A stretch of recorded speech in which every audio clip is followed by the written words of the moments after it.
Hey, this is Jay. This is a video that goes along with my second Gypsy Jazz column in the fall 2009 issue of Fiddler magazine. So we've been working on improvising over an A minor blues, like in the song Minor Swing. In the previous column, I focused mostly on improvising over the A minor chord, which is the 1 chord. But for this issue, we're going to focus on how to approach and improvise over the E7th chord, which is the 5 chord.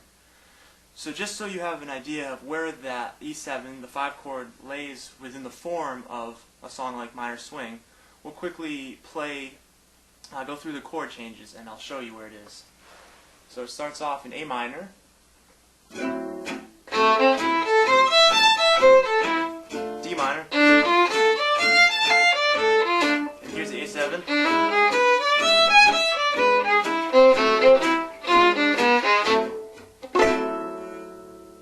So now let's take a look at improvising over the 5 chord, the E7. So the first thing you're going to want to do is learn the arpeggio.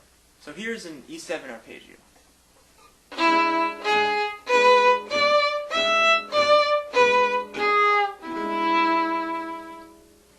So remember, the notes within the arpeggio are the safe notes. They're the notes that lie directly within the chord. But when we're looking at a minor key, A minor in this case, you actually approach the 5 chord a little differently. You add an alteration to it. In this case, we'll add the flat 9. And the flat 9 can be found by going a half step above the root. So in this case, it'll be an F, because that's a half step above an E. So that's a good way to find the flat 9. So let's just see, for example, what happens if we get the E out of the equation and do that same arpeggio, but start it on an F.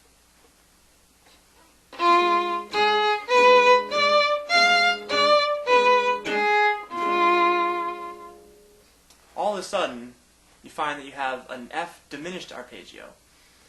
And a diminished arpeggio is notes in succession of minor thirds in succession, or 3 half steps.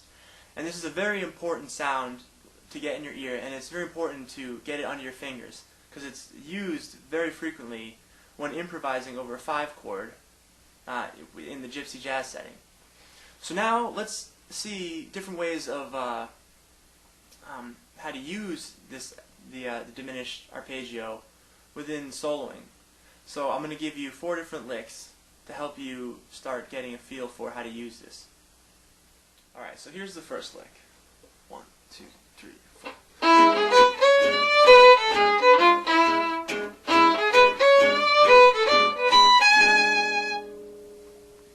Just to point out 2 aspects of that lick, that 2 takeaways that you should look into.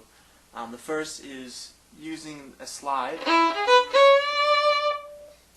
and that gives it a more vocal quality and a little bit of a jazzier sound, as well as using the F, the flat 9, as a passing tone in this phrase.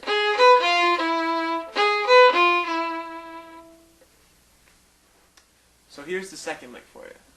1, 2, 3, 4.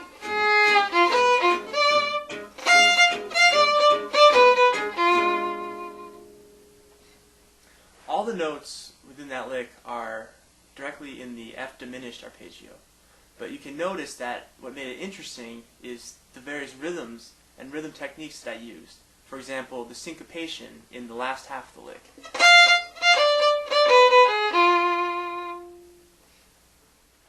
So here's the third lick. 1, 2, 1, 2, 3.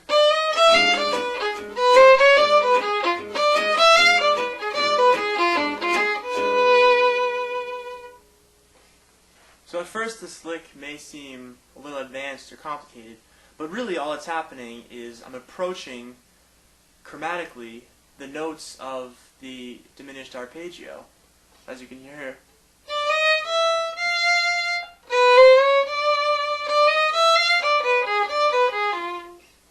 So all it is a little chromaticism, but what's important to take away from this is that you approach it chromatically, but you land on the note in the arpeggio on the downbeat. Alright, so here's the fourth lick. 1, 2, 3, 4.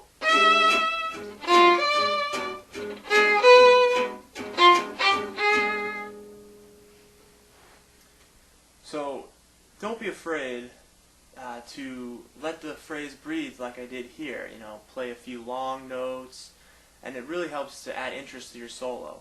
The other licks were good at showing you some eighth note runs, but with this you kind of hear where you can let a phrase breathe and ultimately make it more interesting. And the last thing I want to point out about this lick is that there's a couple large interval jumps, as I would call them. For example,